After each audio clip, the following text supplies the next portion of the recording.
Magandang hapon po sa ating lahat.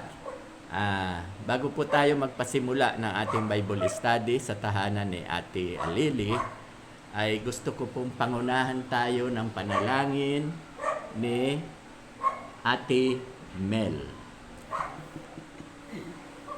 Panginoon, maraming salamat po sa araw na ito, sa inyong pagpapala at sa orong ng bawat isa sa amin, lalo na po kay Pastor at kay Pastor Panginoon. Siya po ang ginagamit ko kung magatid ang yung kanilang salita sa araw na ito. In Jesus' name, Amen. Okay? Pwede po bang pakibasa yung sinabi kong 1 Thessalonians chapter 5 verse 23? Ikaw ang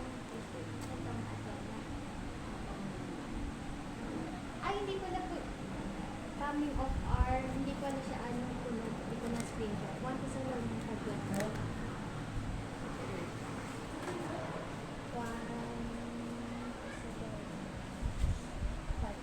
ay pinantara ko. Now may the God of peace himself Sanctify. you completely, and may your whole spirit and soul and body be kept blameless at the coming of our Lord Jesus Christ. Amen. Ang sabi po, 'di ba? Panatilihin daw nating malinis ang ating katawan, ang ating kaluluwa, at ang ating espiritu. Sa madaling salita, ang katawan natin ay mayroong tatlong bahagi. Body, soul, and spirit. Na? At ang sabi, panatilihing malinis. Kaya ba natin itong panatilihing malinis? Kaya. Papaano? Sa papaanong paraan? Na pag sinabing malinis ay hindi na nagkakasala. Panatilihing malinis. Sa papaanong paraan? Mananatili malinis. Maya-maya, magsinungaling lang tayo, kasalanan na. Di ba? At hindi ko ng tawa. Oo. Pero ang sabi, panatilihing malinis. Dapat manatili. Ano nagpilin ko lagi sa langit sa Panginoon Diyos at sa Siba. Tama. So, ganito po yon para madali. No, dahil marami tayong babasahin. Pag sinabing pananatilihing malinis, bagamat imposible na hindi magkasala, pag sinabing panatilihing malinis, dapat nananampalataya tayo kay Hesukristo. Dahil si Hesukristo, nananampalataya tayo sa kanila, bawat kasalanang nagagawa natin, nililinis niya. Binabayaran niya. Di ba? Napag-aralan natin last Tuesday na Jesus is the mediator. Siya ay namamagitan sa atin. Di ba? Yung kasalanang nagagawa natin, namamagitan lagi si Jesus sa Ama. Eka lang po. Sige po, tuloy po kayo. Sige.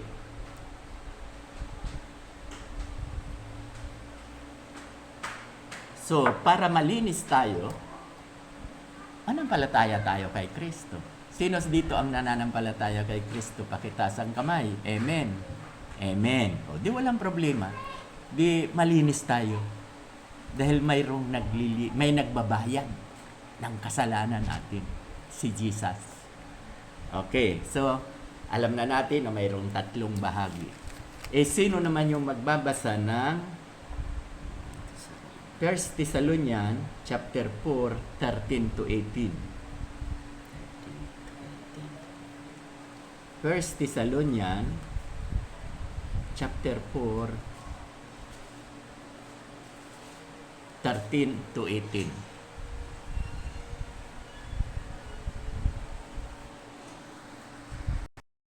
Iyo ang katotohanan tungkol sa mga namatay na upang hindi kayo magdalang hati tulad ng mga taong walang pag-asa. Dahil naniniwala tayo si Jesus ay namatay at muli nabuhay. Naniniwala din tayo bubuhayin ng Diyos upang isama kay Jesus ang lahat ng mga namatay na sumasampalataya sa Kanya. Ito ang tinuturo ng Panginoon na sinasabi namin sa inyo. Tayong mga nabubuhay pa at natuturo pa hanggang sa pagbalik ng Panginoon ay hindi mauuna sa mga namatay na. Sa araw na iyon ay marinig ang tinig ng arkanghel at ang tunog ng trumpeta ng Diyos. At ang Panginoon mismo ay bababa mula sa langit na sumisigaw, at ang mga namatay na sumasampalataya kay Kristo ay bubuhayin muna. Pagkatapos, tayong na mga nababuhay at natitira ay tutupunin sa alapaap kasama ang mga binuhay upang salubungin ang Panginoon sa himpapawid. Sa gayon, makakapiling natin siya magpakailanman. Kaya nga, palakasin ninyo ang loob ng bawat isa sa magitan ng mga salitang ito. Okay. Ang sabi, pag may namatay daw sa atin na mahal natin sa buhay natin, huwag daw tayong magdalamhati. Huwag tayong malungkot. Pag sinabing dalamhati, di ba sinabi dyan, sa binasa mo, Ate Mel, huwag tayong malulungkot dahil hindi naman yan patay. Di ba? Ang sabi, natutulog lang. Yung mahal natin sa buhay, natutulog lang. Pag tayo daw ay nagdadalamhati, hindi tayo Kristiyano. Hayaan na natin yung hindi Kristiyano na malungkutin. Magdalamhati sila. Pero tayo na mga Kristiyano na mayroong Kristo, huwag daw tayong malulungkot dahil hindi sila patay. Ang namatay lang sa kanila ay ang katawan. No? Pero yung kanyang kaluluwa, buhay, natutulog lang. Nakuha nyo? Wag daw tayong magdalamhati. Natutulog lang yung mahal. Katulad ko, mahal ko ang tatay ko, mahal ko ang mama ko. Pareho na silang patay. Natutulog lang sila. So, nai-encourage tayo. At ipamalita pa raw natin sa iba yung huli niyang sinabi. Dahil tayo ay mayroong Kristo. No? At ang sabi, pagbabalik ng ating Panginoon, sinabi rin sa binasa niya, sa pagbabalik niya, una niyang bubuhayin yung mga natutulog. Una niyang bubuhayin yung natutulog. At tayong buhay, may katawan, no? Buhay, may katawan, sa isang kisap mata, mapapalitan tayo ng glorified body. At yung mga natutulog na nabuhay, bibigyan din ng glorified body. Alam nyo ba yung glorified body? Ali? Alam mo ba ang glorified body? Nung si Kristo mabuhay, nagkaroon siya ng glorified body. Ang glorified body, kahit sarado itong bahay ninyo, makakapasok. Kasi si Jesus, nakakapasok siya sa bahay. Nakakalusot sa mga, kahit anong kapal niyan, makakalusot siya. Yan tawag yan, glorified body. Tayo daw ay magkakaroon ng glorified body. Saan natin mababasa yan? 1 Corinthians chapter 15, verse 51, 52. Sino ang magbabasa niyan? 1 Corinthians 15. 1 Corinthians chapter 15, verse 51 to 52.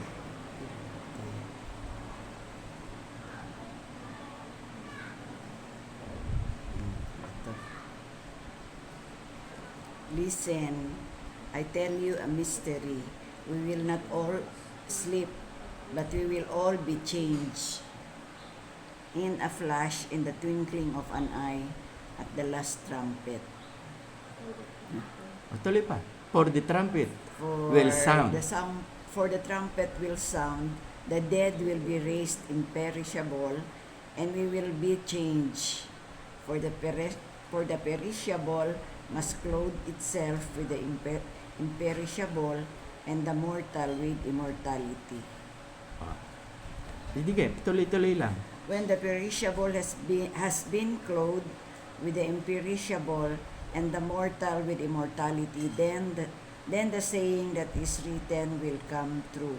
Death has been swallowed up in victory. Okay. Victory. Di ba? Napakaganda ng pangako ng Diyos. Ang sabi ng Diyos, listen, I tell you, a mystery. Yung ano ba ang Tagalog ng mystery? Yung kababalaghan, mystery. We will not all sleep. Hindi raw po tayo lahat mamamatay sa kanyang pagbabalik. Ang ibig sabihin, yung mga namatay kanina, di ba, sa isang kisap mata, magkakaroon ng glorified body. Ito na yung magpapatunay. So, hindi raw lahat, sa pagbabalik niya, hindi lahat natutulog. Halimbawa, example, ngayon, pag bumalik siya, hindi pa tayo patay, di ba? Hindi pa tayo patay. Pero yung mga mahal natin sa buhay, patay na, pero hindi patay, natutulog. Di ba? Ang sabi. So, ang sabi niya, sa isang kisap mata, tayong mga buhay pa, magkakaroon tayo ng glorified body. Mapapalitan itong katawan na to. Mapapalitan. At yung mga binuhay, di ba sinabi ko kanina, yung mga natutulog, nagkaroon din ng glorified body.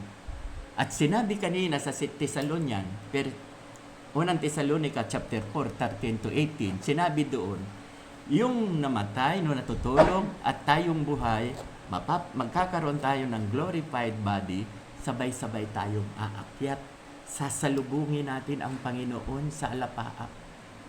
Tutunog ang trompeta, di ba kanina yung binasa niyo? Tutunog ang trompeta, sabay-sabay tayong aakyat. Kung ngayon, babalik si Kristo. Ito ang tinatawag na raptured. Alam niyo ba yung raptured? Yung lahat ng nananampalataya kay Hesus Kristo ang iraraptured lang.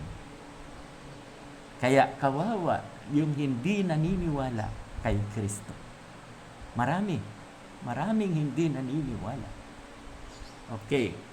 So, ang sabi dito, we will not all sleep, but we will all be changed. Lahat tayong magpapalit. No? Lahat tayo magkakaroon ng glorified body sa isang kisap mata, itong twinkling of an eyes. Ano yun? Twinkling Twinkling. sa isang pikit mo. Sa isang kisap mata, pag pikit mo, glorified body na tayo, pati yung mga namatay. At sabay-sabay tayong aakyat. Okay, basahin naman po natin ang Ecclesiastes chapter 12, verse 7.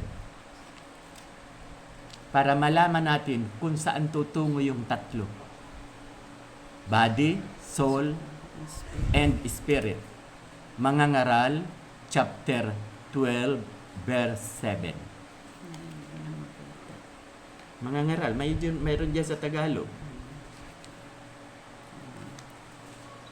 Ecclesiastes, ang ibang tawag sa mangangaral.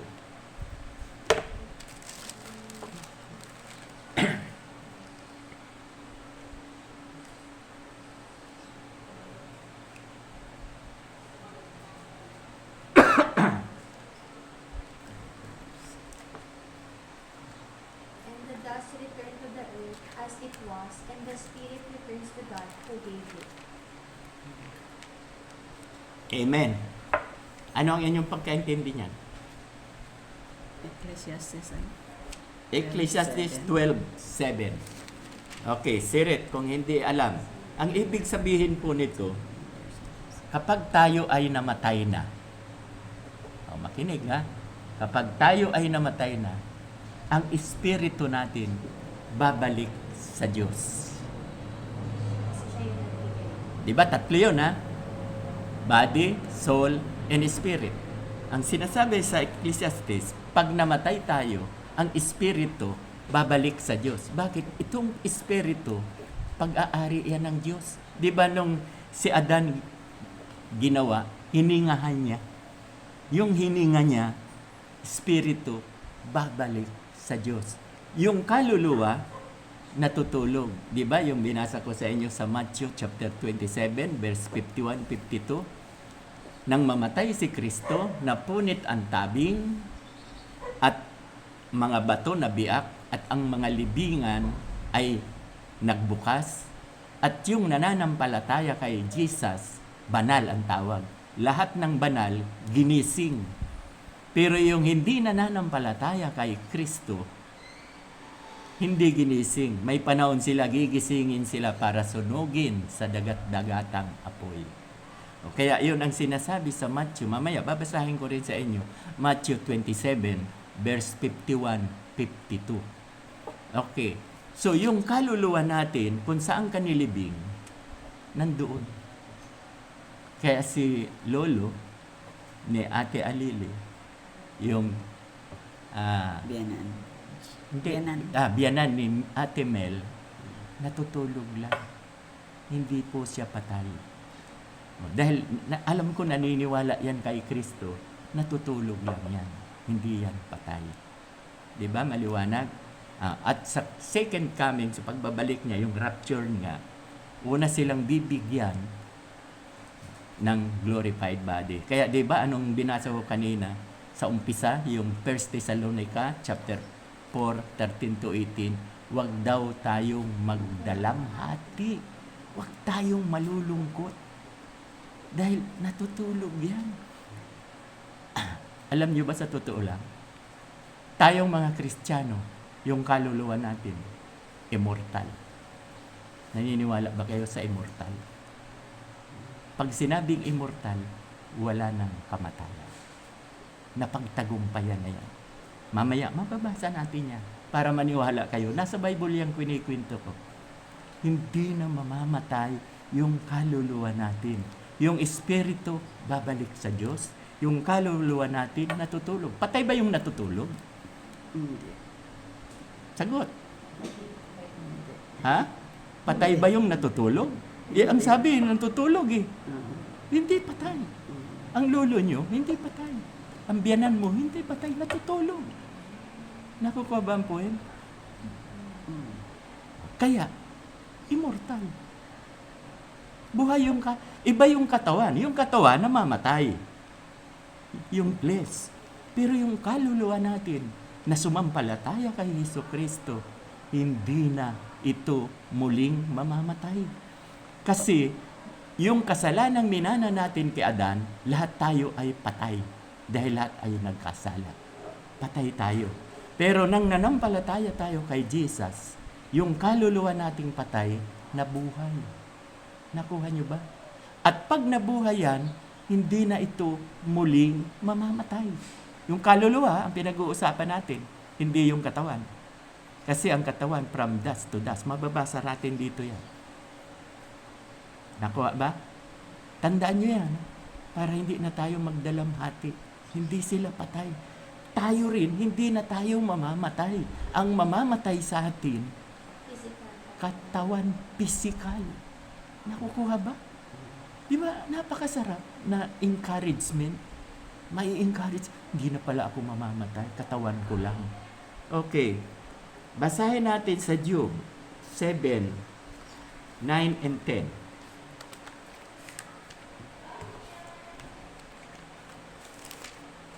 Nabasa ko na Ecclesiastes 12:7. Job 7, 9 and 10. Ikaw naman. Basa, 9 at saka 10. Seven. 9 hanggang 10. As a cloud Vanishes. vanishes and is gone, so he who goes down to the grave does not return. He will never come to his house again. His place will know him no more. Ano ang pagkaintindi mo, Ate Alili? Ano po ulit? 9, 7. 7, Job 9, 7, 9 and 10. Kahit Tagalog, basahin nyo. Si Mel, ihanapin mo sa atin. Okay, sige. As a cloud fades and vanishes, so he who goes down to Sheol does not come up. He returns no more to his house, nor does his face know him anymore. Ano ang pagkaintindi, Ate Alili? Ikaw, Mel, anong pagkaintindi mo? Sino sa inyo nakaintindi sa sinasabing yan? Biblical po yan. Kasi gusto ko rin malaman nyo rin na natututo kayo. May i-recap ko yan, tatanungin ko sila. Ano. Mm. Question mo yan last time.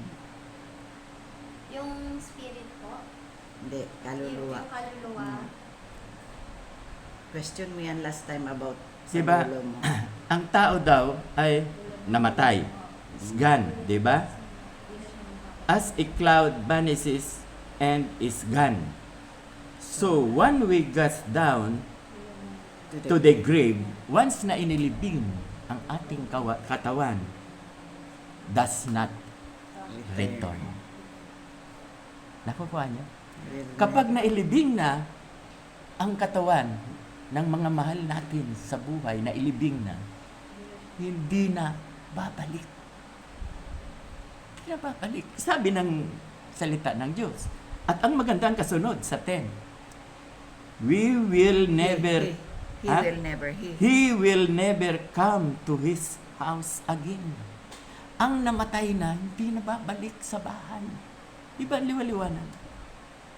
Kaya wag po tayong maniniwala na si Lolo ay bumalik. Nakuha niyo? Nagparamdam, nagpakita. Hindi po totoo. Dahil masisira ang Bible. 10, He will never come to His house again. Hindi na siya babalik dito sa bahay. Hindi niya na rin alam kung Oo. Oh, di ba? His place will know Him no more. So, huwag kayo maniniwala pag sinabing may alba, may patay. Sabi yung nagparamdam si ano, kung sino man yung patay na. Dinalaw Oh, kami. dinalaw. Hindi totoo yan. Ito, Bible naman to eh. Di ba? So, hindi totoo yun. Ha? Lalo na sasabihin, bata lang naman ang nakakita. Hindi totoo. Masisira ang Bible. Ang taong namatay ay nakahiga na lamang. Basahin natin sa 1 Samuel chapter 28. 1 Samuel chapter 28.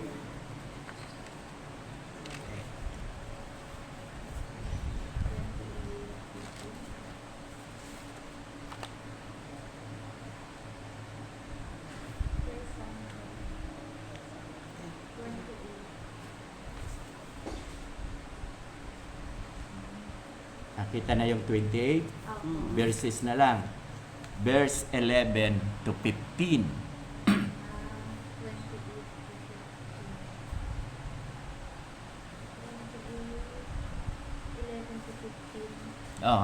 Then the woman asked. then the woman said, Yan, sige, tuloy. Then the woman said, Whom shall I bring up for you? He said, Bring up Samuel for me. When the woman saw Samuel, she cried out with a loud voice. And the woman said to Saul, Why have you deceived me? You are Saul. The king said to her, Do not be afraid, what do you see? And the woman said to Saul, I see a God coming up out of the earth. He said to her, What is his appearance? And she said, An old man is coming up, and he is wrapped in a robe. And Saul knew that it was Samuel, and he bowed with his face to the ground and paid homage. Then Samuel said to Saul, Why have you disturbed me by bringing me up? Saul answered, I am in great distress, for the Philistines are warring against me, and God has turned away from me and answered me no more, either by prophets or by hymns. Therefore I have summoned you to tell me what I should do. Okay. Ang magpapaliwanag niyan si Ate Lilia. Paliwanag. Okay. So sa panahong ito, ang hari dito ay si Saul. Si Samuel na sinasabi dito ay propeta. Ngayon, dumating ang panahon na mayroong malaking kaguluhan o nababagabag si Haring Saul. Sabi niya, doon sa mga espiritista, yun na yung babae. Sabi niya, gisingin mo, punta ka kay Samuel. Di ba mga espiritista ganyan, tinatawag yung mga pangalan. Meron pa nga yung, anong tawag doon? Spirit of the glass. Tinatawag-tawag. Ngayon, si Samuel, sabi niya, bakit ninyo ako Ginagambala. sa aking pamamahinga? So, namamahinga ang pamapatay. Ibig sabihin, natutulog lang sila. Na? So, hindi sila pwedeng gumala-gala pa. Dahil yan ang sabi ng Bible. Na? Nandoon lang sila sa Basahin mo pa. Kaya sabi Maraming niya, kulang. bakit nyo ako iniistorbo by bringing me up at inano nyo pa ako, inistorbo at ginising nyo pa ako, sabi ni Saul, nasa malaking kabagabagan ako, the Philistines. Dito sa 16, Samuel said, why do you consult me now that the Lord has turned away from you and become your enemy? The Lord has done what He predicted through me. The Lord has torn the kingdom out of your hands and given it to one of your neighbors, to David. So dito, bawal talaga yung tawag, di ba? Pag tayo ay nananalangin sa mga patay, halimbawa yung lolo mo, example lang naman, no? Lolo, gabayan mo kami. Hindi tama yung panalangin na yun dahil hindi ka Natutulog. magagabayan. Dahil Natutulog. tulog na magagalit pa yun siya dahil, ba't niyo ako iniistorbo sa aking pamamahinga? Na magagalit lang yun dahil wala na, pag ikaw patay na, wala ka nang alam sa mga surroundings mo, sa mga pangyayari. Kasi dead ka Tulog na nga eh. eh. Tulog na eh. Tulog na. Na. Di ba pag natutulog tayo, lalo na pag deep sleep, wala tayong alam. Ganoon din yung mga patay. So huwag na natin ikonsulta at huwag natin ihabilin ang ating mga sarili sa patay kasi patay na nga. Kaya huwag tayo mananalangin, halimbawa ang papa o pa, kayo na ang bahala sa amin ng mga apo ninyo o namin mag-asawa. Walang magagawa yan sa inyo. Saan tayo kukonsulta? Sa Diyos. Diyos. Sabi, Kay bakit Jesus. sa akin? Doon kayo sa Diyos. No? Doon kayo humingi ng saklolo. Kasi si Saul dito, naliligalig siya dahil nga nalulupig na sila ng ibang bansa. Okay, ako naman, dadagdagan ko. Ikikwento ko sa inyo, may oras pa naman. Si King Saul kasi, hindi siya ang gusto ni Lord na maging hari. Makukulit lang itong mga tao, sabi kay Samuel. Gusto na namin magkaroon ng hari. Kaya bigyan nyo kami. Ang sabi naman ng Diyos, hindi pwede kasi ang mga anak nyong babae magiging serbidora sa palasyo. Katulong sa palasyo. At ang inyong lalaking anak magiging sundalo, lalaban ang patayan. Dahil makukulit ang tao, hindi, naiinggit kami sa palibot, may mga kaharian na. Naiinggit kami, bigyan nyo kami ng hari. Alam mo si Lord, pag kinukulit, pagbibigyan ka. Kaya kung kayo gustong humingi kay Lord, kulitin nyo lang. Pag hindi pa rin binibigay, pray pa rin. Ibibigay din yan sa huli. No? Kahit ayaw niya, ibinigay niya. So, si King Saul po ay loser. Hindi siya victorious. Hindi siya nagtagumpay. Bakit? Ang naglagay sa kanya bilang hari. Amen. Hindi si God. Kasi ang hari, ang gusto ni Lord, magmumula ang hari kay Joda. Si Joda na apo sa tuhod ni Abraham. Si Joda, anak ni Jacob na tinawag na Israel. Ang gusto ni Lord galing kay Joda. Kaya from Joda to King David, 10 generation. 10 henerasyon. Sa kanalagay si David sa pagkahari. Hindi nilagay si King Saul. Kaya kung malalaman niyo yung history, hindi nalagay sa line-up. Afternoon.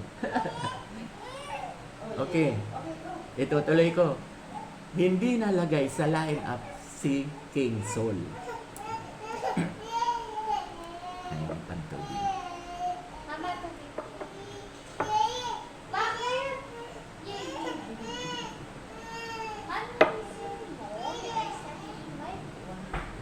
Okay. Hello. Hello. Gusto pa tayo ka daw. Okay. So, itutuloy ko ang kwento. Si King Saul, ang sabi doon sa binasa niyang talata, iniwan na siya ng Espiritu. Iniwan na po ng Espiritu si King Saul. Ibig sabihin, yung Diyos, iniwan na si King Saul. Iniwan na siya. Dahil, alam mo kung bakit, si King Saul, masama, hindi sumusunod sa Diyos. At si King Saul, binalak niya pang patayin si David. Hindi pa king si David. Binalak niyang patayin yan. So, masama. Kaya, nasabi ko kanina, King Saul is loser dahil tao ang naglagay. King David, Diyos ang naglagay, victorious. Di ba tinalo? Sino ang tinalo ni King David? Amen. Very good. Alam niyo ba si Goliath? Kung ang taas ni Goliath ganito, si King David dito lang. Wait lang, ayan. Maliit lang. Bata. Pero bakit nanalo? Faith. Yan ang- Amen. Nanalo si King David kasi ang sabi ni King David ganito, Lord, makinig, laban mo to. Laban mo to. Kaya hindi mo ako pababayaan na matalo ako ni Goliath. Yun ang sabi niya. Kaya may tirador lang siya, tumama sa Noon niya. noo, Isang bala. nawala ng malay, pinutol ang liig ni King David. Kita nyo? Kasi laban ni Lord. Kaya tayo, pag may problema, sasabihin nyo, Lord, laban mo to. Magtatagumpay tayo. Tulad ko, may church tayo. Yung church na yan, alam ko, si Lord magpapalago, hindi ako.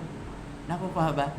Kaya lagi kong sinasabi diyan, Lord, laban mo to, palalaguin mo. Kaya kayo nandoon. Di ba? Bakit ka nandoon? Sino ang naglagay sa'yo? Sino daw? Bakit ka nandoon? Ha? Ang Diyos daw. Ang Diyos. Amen. Si Ate Alili. Pumupunta doon, paminsan-minsan, kumakanta. Si Lord ang nag-uutos sa'yo, hindi ako. Nakukuha niyo ba? Laban yan ni Lord. Kaya naniniwala ako, palalaguin. Okay. So, itong si King Saul, tinawag ang mga espiritista para alamin. Alam niyo ba kung bakit itong si King Saul, pinagpapatay niya ang mga espiritista na hindi sinusunod yung gusto niya. Kaya di ba nang malaman nung lumapit si King Saul, hindi nagpakilalang hari siya. Yung binasa niya, hindi nagpakilala. Kaya lang, nang lumabas na yung inihingi niya si Samuel, ang sabi niya, ay, umiyak. Di ba sabi? Umiyak ang babae. Ikaw pala si Saul. Bakit umiyak si Saul? Dahil alam niya, papatayin siya. Pinapatay ni King Saul pag hindi nahulaan. So, ano ba ang kailangan mo? Sino ba ang nakita mo? Yung natutulog. Bakit mo ako ginagambala sa aking pamamahinga? Nakuha ba natin? Kaya, ibig sabihin, ang kaluluwa pala talaga natin, kung saan ka inilibing, nandoon lang. Hindi pa laboy-laboy. No? Hindi gala ng gala. Hindi gala ng gala. Katulad yung kanina sa Ecclesiastes, sa Job 7. Hindi na yan babalik sa bahay natin. Hindi niya na alam. Wala na siyang alam. Pinakikita lang na totoo yung sinasabi ko. 1 Samuel 28. Nabasa nyo na to, no? 1 Samuel 28.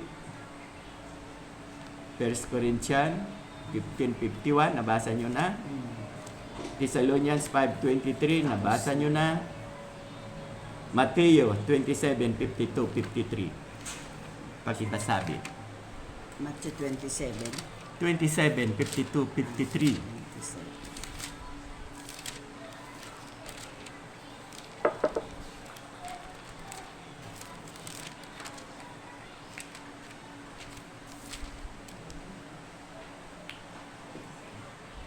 Kita nyo?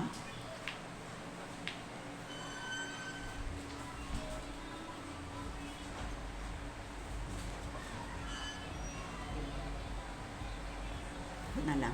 Oh, kahit sino. The tombs broke open and the bodies of many holy people who had died were raised to life. They came out of the tomb and after Jesus' resurrection, they went into the holy city and appeared to many. Hanggang kuwan ba yan? 52, 53? Oo. Okay.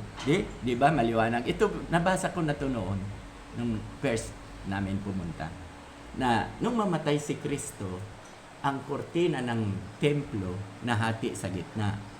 At ang mga bato na biak, maging ang kulungan na biak. At ang sabi, binuhay ng Diyos yung nananampalataya sa Diyos. Binuhay niya. Kaya ang tawag sa kanila, holy, banal. Patay na yan, banal. Bakit sila banal? Mananampalataya sila. Katulad natin. Pag namatay tayo, we are holy. Kaya ngayong buhay pa lang tayo, di ba napag-aralan natin last week, banal na tayo. Pero hindi tayo naging banal sa mga gawa natin. Tayo ay pinapapaging banal. Ang Diyos ang gumawa ng kabanalan natin. Diba? 2 Corinthians 5:21, si Jesucristo ay walang kasalanan, subalit dahil sa atin, siya'y ibinilang na makasalanan upang tayo ay mapapaging banal sa harapan ng Diyos Ama. Kasi tutunoy tayo doon ni Jesus, di ba? Sabi sa John 14:6, I am the way, the truth, and life. No one can come to the Father except through me. Dadalhin tayo. Kaya tayo ay nilinis. Pinapapaging banal. Nakuha ba? Ito maliwanag. Binuhay muna yung mga nananampalataya. Yung hindi nananampalataya, binuhay ba? Ayon sa kanyang binasa? Hindi. Yung mga banal lang, yung nananampalataya. At sila, sabi rito, umakyat sila Sa holy city. sa holy city. Maging yung city, holy. Ibig sabihin, lahat sila doon, holy. Walang kahalong bulok. No? Walang kahalong makasalanan. Banal lang ang nandoon. Pati city, banal. Holy. Nabasa nyo naman, di ba? Holy city. Okay. Nabasa na natin lahat.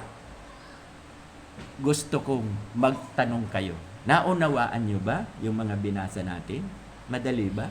Nahirapan ba kayo? Okay. So, magtanong pa kayo. Ano ang gusto nyo pang itanong? Dito sa napag-aralan. Ngayon, kung wala kayong tanong dito sa napag-aralan, Ako magtatanong. okay. Pag hindi kayo nagtanong, siya ang magtatanong. Okay. May tanong kayo? Sige. Tanong Aleli. Baka may tanong. Ano nga palang pangalan niyo? Aleli din. Alili din. Alili. Ito, baka ano to? Sophia. Sophia Pia. So, isa-summarize natin yung pinag-aralan natin. Ang sabi ng ating pinag-aralan, 3 ang parte ng ating pagkatao. Na? Body, soul, spirit. Ang spirit, pag tayo ay namatay, babalik sa Diyos. Dahil sa Diyos yan eh. Ang soul, matutulog. Eto, pag namatay tayo, babalik sa lupa. Di ba? Nililibing yan. Okay. So, ang soul, tulog. Ayon sa ating napag-aralan, hindi na yan siya pagala-gala. Wala na siyang alam. Sa muling pagbabalik ni Jesus, yung tinatawag na rapture, si Jesus, diyan na lang yan sa alapaap. Ang lahat ng namatay na nanampalataya, pag sinabi natin nanampalataya, i-expect ninyo na hindi lang yan kilala si Jesus. Pag nanampalataya, ibig sabihin, nagsisi ka sa iyong kasalanan, no? Inaamin mo muna ang iyong mga kasalanan, pinagsisihan mo ang iyong kasalanan at tinanggap mo ang Diyos bilang iyong Diyos at tagapagligtas, bago ka lang masasabing mananampalataya. Na? So, hindi ka mananampalataya pag wala itong prosesong ito. Na? So, okay. So, mananampalataya ka na. Kapag mananampalataya ka na, ang sabi dito, blameless. Bakit? Nung pinatawad tayo ni Kristo, lahat ng tinanggap natin siya, na nagsisi tayo sa mga kasalanan, ang lahat ng ating kasalanan noon, ngayon, at kasalanang magagawa pa natin, binayaran na yan lahat ni Jesus sa krus ng Kalbaryo. No? Okay. So, ang sabi, yung kaluluwa natin sa muling pagbabalik ni Jesus, bibihisan nyo ng glorified body. Mauuna silang ibabangon, no? At bibihisan sila ng glorified body. Tayo, halimbawa ngayon dadating ang Panginoon, kasabay din tayo na aakyat doon sa alapaap, bibihisan din tayo ng glorified body in the twinkling of an eye. Kaya nga sabi, ang lahat ng namatay na hindi na gumagala-gala. Kaya huwag kayo matakot, halimbawa may namatay, hindi na yan siya muling babalik. Kasi wala na yan siyang alam tungkol sa buhay. No? At yan ay napatunayan sa buhay ni Samuel na nagalit siya nung siya ay tinawag ng espiritista. So anong assurance natin na nabanggit nga namin itong mga aralin na ito, na si Kristo meron tayong buhay na walang hanggan, pinapaging banal tayo, at sa oras na sa muling pagbabalik ni Jesus, tayo ay dadalhin doon sa anong lugar yun, anong tawag niya? Holy City. Doon tayo ilalaga. Na? So, madali lang yun. Napakadaling proseso. So, maliwanag na sa ating ang lahat. Na? So, wag daw tayong malungkot kapag tayo ay merong kasama sa buhay na natulog. Dahil tulog lang siya. Na? Antayin natin yung pagbabalik ni Jesus. Dahil sa muling pagbabalik ni Jesus, yung mga nanampalataya bubuhayin. Pero yung hindi nanampalataya, saan yung pupunta? Sa impyerno. Sasabihin ko na sa inyo ang totoo. At pag tinanong ninyo, may impyerno ba? Opo, meron sa Marcos 9:48. Na? Ang sabi doon, isang lugar na napakainit, ang apoy hindi namamatay, ang ilalagak doon hindi rin mamamatay, may uod, hindi namamatay ang uod. So, i-conclude mo na yung uod, uuurin ka, pero buhay na buhay ka. Kaya ang mention nga doon, nagngangalit ng ngipin. Sa English, gnashing of the teeth. Yung sobrang pain, intense pain. Dahil forever ka doon, aapuyan, forever kang pahihirapan. So, ang tawag doon sa English, eternal damnation. Whereas, kung tayo ay nasa piling ng Diyos, ang tawag doon, eternal life. Na? In Christ Jesus. Diba masarap mag-aral ng Bible? Ngayon, hindi na. Ang sabi dito, huwag kayong maging ignorante. Ngayon, hindi na tayo ignorante na hindi na pala babalik yung mga kaluluwa ng mga departed ones na. Hindi na magpapagala. Hindi na magpapagala-gala. Kasi sabi nila 40 days si Jesus daw. Eto sabi sabi doon si Jesus kasi 40 days pala nag-ikot-ikot Diyos yun no? Tayo, hindi naman tayo Diyos. So, ang assurance natin, meron tayong eternal life at doon tayo sa langit no? Samantalang, pag wala tayong Kristo, doon tayo sa eternal damnation na tinawag na impyerno. Okay, no? Tanong. May tanong kayo? Si Ali Lee. Anong tanong? Maliwanag ba? Maliwanag ba yun ang ating natutunan? Yung immortal na tayo, maliwanag ba yun? O, kasi binasa ko yun, di ba? Saan ko binasa? Papalitan yung ating katawanan. 1 Corinthians 15:51 to 55. Ang sabi rito sa 53, for the perishable must clothe itself with the imperishable and the mortal with immortality. Yung kaluluwa natin, hindi na mamamatay. Pero ang katawan natin, from dust to dust. Yung sinabi sa Ecclesiastes chapter 12, verse 7, ikaw nagbasa mo. Ang ating katawang lupa, babalik sa lupa. Ang espiritu natin, babalik sa Diyos. Di ba? At ang kaluluwa natin, natutulog lang, hindi patay. Kaya huwag tayong magdalang hati. Okay, may dadagdag lang ako. Sige, dagdag Yung pa. bahagi ng ating katawan, ano nga yun? Body, soul, spirit. Ang niligtas ng Diyos sa atin, ito wala naman to, walang kwenta yung mga katawan natin. Yung body back to, dust. From dust, di ba? From dust To dust. Ito yung iniligtas. Kaya nga baka magtaka, ito may spirit babalik sa Diyos dahil sa Diyos to. Sasabihin natin, oh, akala ko ba pag mananampalataya na hindi na nagkakasala? No? Hindi nyo kasi natanong yan. Kaya lang nagkakasala tayo, pero hindi na yung espiritu. Kasi itong kaluluwa natin, intact pa yan sa ating katawang lupa. So, ang nagkakasala ito. Kaya lang, pag nagkakasala, itong katawan na to, meron tong consequence. Halimbawa, nagpabaya ka sa sarili mo, nag-ulan-ulan ka dyan, at sabi mo, hindi ka magkakasakit dahil may anting-anting ka, ay nagkasakit ka, yun ang parusa sa katawan mo na pinabayaan mo. No? Hindi ka natutulog sa buong magdamag. No? Sige lang ang cellphone. Kaya ang mga mata parang may kulaba na. No? Oh. Tiningnan ka. No? Cellphone ng Cellphone. cellphone. Ano nangyari? Di apat na ang mata. Yan ang consequence. So for every action is a reaction. No?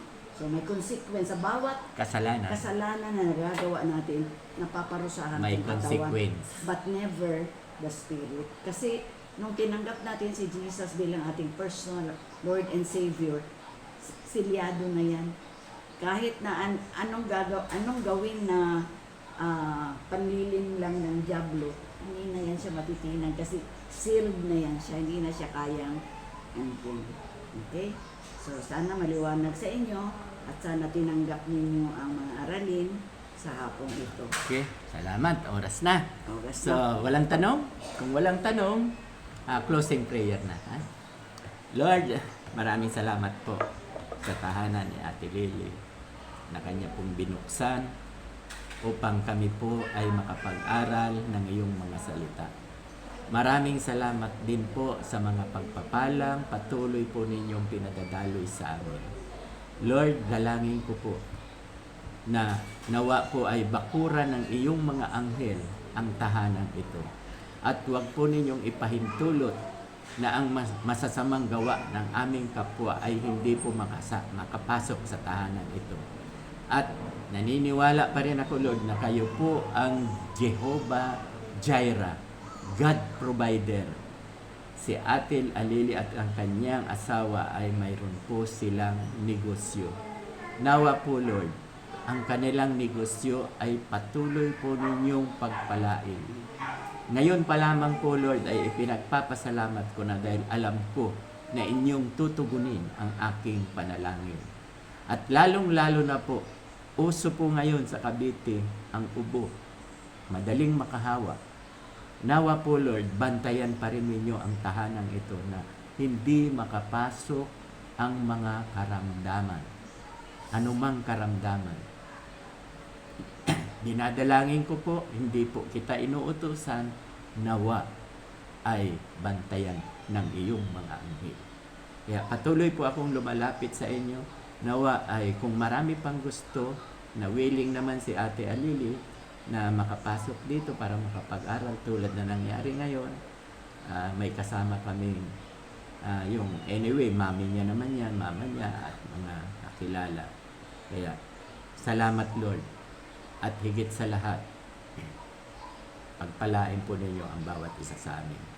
Hanggang sa aming pag-uwi, Lord, kung papaano ninyo kami iningatan, ay ingatan din po ninyo kami hanggang sa makauwi sa aming mga tahanan. Ito po aking dalangin, ay binibigay ko po ang kapurihan sa pangalan ni Jesus. Amen at amen.